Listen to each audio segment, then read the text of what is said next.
उसने पहली बार कदम रखा था और शालिनी बिना कुछ कहे, बिना किसी सामान के, आंसुओं से भीगी साड़ी में उस घर से निकल गई।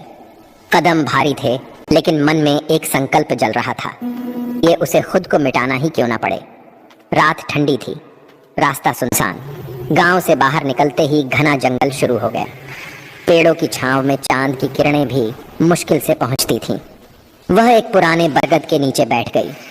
आंसू रुकने हाथ जोड़कर कहा, माँ, जब तक आप दर्शन नहीं देंगी मैं ना अन्न ग्रहण करूंगी ना जल। अब रात बीती, दिन निकला। भूख ने शरीर तोड़ दिया, पर उसका मन और मजबूत होता गया। फिर तीसरे दिन जब सूरज ढलने को आया तो चारों ओर अचानक हल्की रोशनी फैलने लगी और उस आभा से निकला एक दिव्य स्वर। शालिनी, उठो बेटी।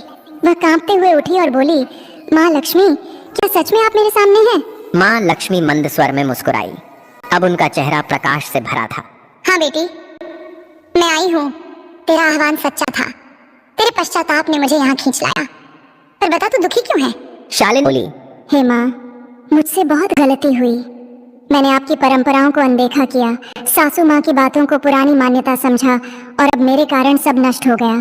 कृपा कर बताइए। माँ, लक्ष्मी का स्वर मधुर था लेकिन गंभीर।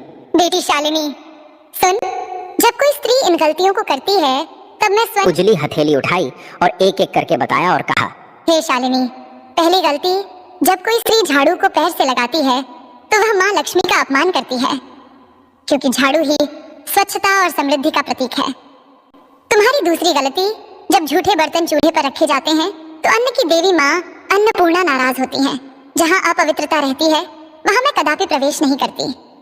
तीसरी गलती, जब दहलीज पर बैठकर भोजन किया जाता है तो वह स्थान जो स्वागत और आशीर्वाद का होता है अशुद्ध हो जाता है। मैं उसी दहलीज से लौट जाती हूँ।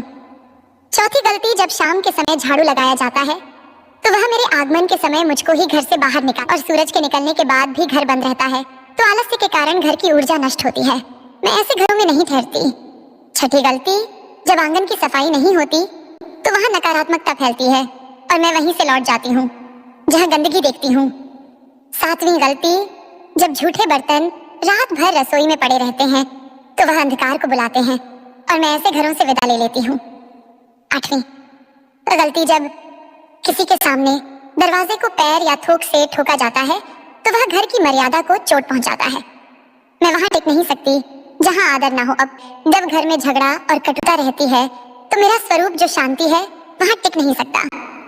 10वीं गलती, जब स्त्रियां अपनी पूजा, सफाई और संयम को हल्के में लेती हैं तो वह खुद अपने हाथों से सुख के द्वार बंद कर देती हैं।